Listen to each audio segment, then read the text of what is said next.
जो बर्फ फ्रीजर से निकलते ही पिघलने लगती है, उसे 28 दिनों तक पिघलने से कैसे रोका जा सकता है भला, वो भी बिना फ्रिज के। और अगर हम कहें कि बर्फ को दुनिया के कोने से दूसरे कोने तक पहुंचाना है, वो भी सिंगल पीस में, तो भी आप कहेंगे कि ये कैसे पॉसिबल है।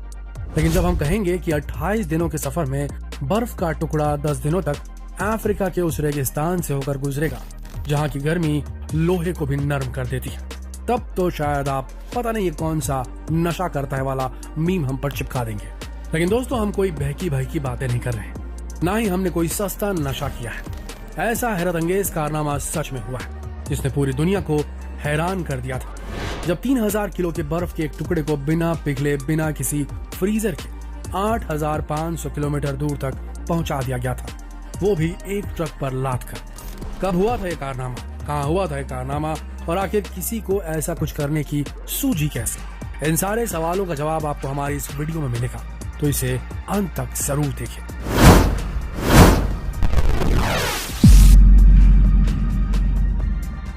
दरअसल इस कहानी की शुरुआत हुई 1958 में यूरोपियन देश लग्जमबर्ग से। उन दिनों इस मुल्क में एक बहुत ही फेमस रेडियो ब्रॉडकास्ट चलाया जाता था, जिसके दीवाने पूरी दुनिया में बसे थे। इस ब्रॉडकास्ट को लोग रेडियो लग्जमबर्ग के नाम से जानते थे। एक दिन इस रेडियो स्टेशन ने दुनिया भर में बसे अपने ऑडियंस के लिए एक अनोखा चैलेंज अनाउंस किया। ये चैलेंज ऐसा था जिसने दुनिया भर के लोगों का ध्यान अपनी ओर खींच लिया। जानते हैं क्या था ये चैलेंज? ये चैलेंज था 3 टन वजनी यानी 3000 किलो वजन वाले आइस ब्लॉक को आर्कटिक रीजन से अफ्रीका तक पहुंचाना। रेडियो लग्जमबर्ग के मुताबिक जो कोई इस चैलेंज को पूरा कर लेगा उसे बहुत बड़ा इनाम दिया जाएगा। यह बड़ा इनाम क्या था, ये भी समझ लीजिए। दरअसल रेडियो लग्जमबर्ग ने डिसाइड किया था कि चैलेंज पूरा करने पर हर 1 किलो बर्फ के बदले 1 लाख फ्रांसिस दिए जाएंगे। आज अगर इसकी कीमत लगाई जाए तो ये रकम $16,000 बनती है। इस लिहाज से देखें तो अगर 1 किलो के $16,000 मतलब 3000 किलो आइस के लिए इनामी राशि होगी $48 मिलियन। इतना बड़ा इनाम सुनकर तो किसी का भी मुंह खुला का खुला रह जाएगा। आपको सुनने में भले ही लग रहा हो कि भला इस चैलेंज को पूरा करने में कौन सी बड़ी बात है, फ्रीजर की मदद से कितनी भी बर्फ को दुनिया के किसी भी कोने में बिना पिघले आसानी से पहुंचाया जा सकता है। भाई बात सही भी है, लेकिन ये चैलेंज इतना आसान ही होता तो भला किसे रुपए काट रहे हैं जो इतनी बड़ी रकम को बतौर इनाम देने की अनाउंसमेंट करता। अब जरा इस चैलेंज की शर्तों को सुन लीजिए, आप भी समझ जाएंगे कि इस चैलेंज को पूरा करना हलवा नहीं था। शर्त नंबर 1, पूरा का पूरा आइस ब्लॉक सिंगल पीस में अपनी डेस्टिनेशन तक पहुंचना चाहिए, यानी उसमें टूट फूट से चैलेंज को कंप्लीट नहीं माना जाता। शर्त नंबर 2, आइस ब्लॉक को बाय रोड ही ट्रांसपोर्ट किया जाएगा।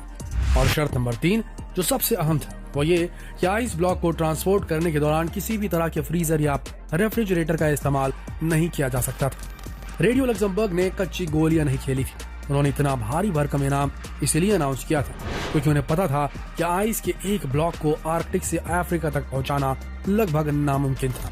तो ये कोई छोटा मोटा रास्ता नहीं था, बल्कि 8500 किलोमीटर का लंबा सफर था।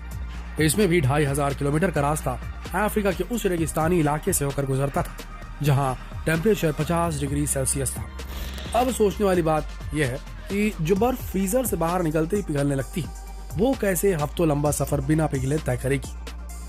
हालांकि जब रेडियो लग्जमबर्ग ने यह चैलेंज उछाला तब उन्हें इस बात का जरा भी इल्म नहीं था कि चैलेंज उन्हें कौन सी मुश्किल में फंसाने वाला है। खैर, इस नामुमकिन से चैलेंज को देने के कई महीने बाद भी किसी ने इसे पूरा करने की कोशिश नहीं की। लेकिन फिर ऐसा वक्त भी आया जब बर्गर नैटविक नाम का एक शख्स आगे आया और उसने इस चैलेंज को एक्सेप्ट करने का ऐलान कर दिया।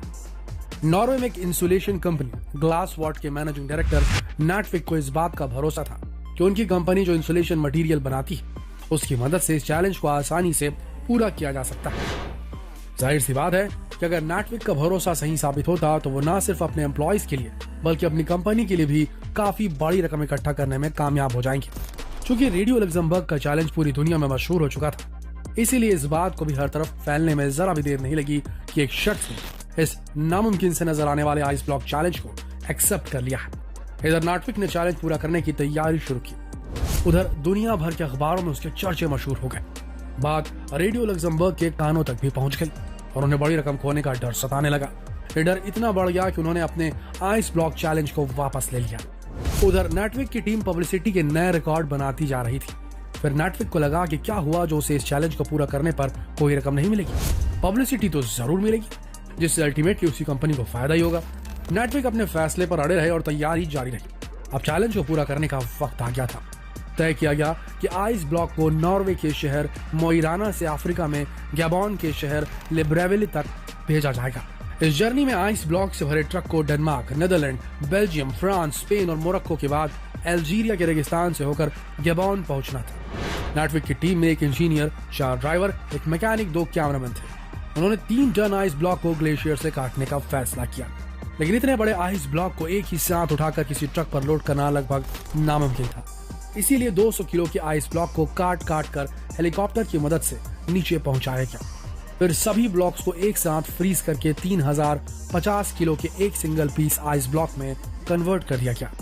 नेटवर्क की मेहनत की वजह से उनकी पॉपुलैरिटी इतनी बढ़ गई थी कि अब कई कंपनियां उन्हें स्पॉन्सर करने के लिए आगे आ गई। शेल ने फ्यूल का खर्च उठाया, स्कैनिया ने उन्हें एक ट्रक दिया जिस पर आइस ब्लॉक को एक खास कंटेनर में डालकर लोड किया गया। इस कंटेनर के साइड्स पर एक खास किस्म के वूल से इसकी इंसुलेशन की गई। इसके बाद 27 फरवरी 1959 को ये अनोखा सफर आखिरकार शुरू हो गया। शुरुआत के कुछ दिन का सफर तो काफी आराम से गुजरा, क्योंकि इन इलाकों में टेम्परेचर आमतौर पर काफी कम रहता था और सड़क की कंडीशन भी काफी बेहतर थी। चूंकि यह खबर पूरी दुनिया में फैल चुकी थी, इसलिए यह ट्रक जिस किसी शहर से गुजरता, लोग बाहें फैलाकर उसका स्वागत करते और बकअप कर उनका हौसला बढ़ाते। जब यह ट्रक पेरिस में एंटर हुआ तो पेरिस पुलिस ने ट्रक को भीड़ भाड़ वाले इलाकों से गुजारने के लिए स्पेशल प्रोटोकॉल के तहत उसे एस्कॉर्ट भी किया। तब पेरिस के मेयर ने ट्रक के क्रू मेंबर्स को पार्टी भी दी थी। 1 हफ्ते का वक्त गुजर चुका था। अब ट्रक को एक शिप पर लोड करके समंदर के पार भेजा गया। समंदर के पार का माहौल बिल्कुल अलग था, क्योंकि ट्रक अब अफ्रीका की जमीन पर पहुंच चुका था और आगे का सफर रेगिस्तान में पूरा करना था, जहां दिन के वक्त भयंकर गर्मी से आइस की तेजी से पिघलने का खतरा था। साथ ही ट्रक के इंजन और क्रू मेंबर्स की सेहत बिगड़ने का अंदेशा भी गहरा रहा था। इसके अलावा ट्रक को सिक्योरिटी थ्रेट भी था, क्योंकि अब वो जिस इलाके से गुजर रहे थे वहां सिविल वॉर जारी था। ऐसे में ट्रक को कम से कम स्टॉपेज लेकर रेगिस्तानी इलाके को जल्द से जल्द पार करना था, लेकिन इसके उलट पक्की सड़क नहीं होने की वजह से ट्रक बार बार रेत में फंस जाता था। अब गर्मी से जहां क्रू मेंबर्स की हालत खराब होने लगी थी, वहीं दुनिया के सबसे महंगे मिशन पर निकला आइस ब्लॉक भी पिघलना शुरू हो गया था। हालांकि इस पिघलते आइस ब्लॉक के पानी से अब क्रू मेंबर्स की प्यास भी बुझ रही थी। यही पानी क्रू मेंबर्स ने रेगिस्तान से गुजर रहे जानवरों को भी पिलाया, जो एक तरह से दुनिया का सबसे महंगा पानी था। आखिरकार कई मुश्किलातों को पार करते हुए उन्होंने रेगिस्तान को पीछे छोड़ दिया और पूरे 28 दिनों के लंबे सफर के बाद ट्रक, क्रू मेंबर्स और बचा हुआ आइस ब्लॉक लिब्रेविल पहुंचने में कामयाब हो ही गए। लिब्रेविल पहुंचने पर क्रू का जबरदस्त स्वागत हुआ, लेकिन लाख टके का सवाल अब भी सवाल बनकर खड़ा था। सवाल ये कि मुश्किल कंडीशंस और 28 दिन के लंबे सफर के बाद कंटेनर में कितनी बर्फ बची। जब कंटेनर खोला गया तो उसके भीतर का नजारा आंखें चौंधिया देने वाला था। नॉर्वे से सफर शुरू करते वक्त आइस ब्लॉक 3050 केजी का था और लिब्रेविल पहुंचने पर आइस ब्लॉक का वजन 2714 किलो। यह हैरतअंगेज कारनामा था, क्योंकि सिर्फ 11% बर्फ यानी सिर्फ 336 किलो आइस इतने लंबे और मुश्किल सफर के दौरान पिघली थी और बाकी सारा आइस ब्लॉक सिंगल पीस में मौजूद था। भले ही रेडियो लक्जमबर्ग ने अपना ऑफर वापस ले लिया था, लेकिन फिर भी ये चैलेंज पूरी तरह से कामयाब रहा, जो किसी चमत्कार से कम नहीं था। इस पूरे आइस ब्लॉक को छोटे छोटे टुकड़ों में बांटकर गैबोन के लोगों में बांट दिया गया, जिन्होंने अपनी जिंदगी में कभी बर्फ नहीं देखी थी।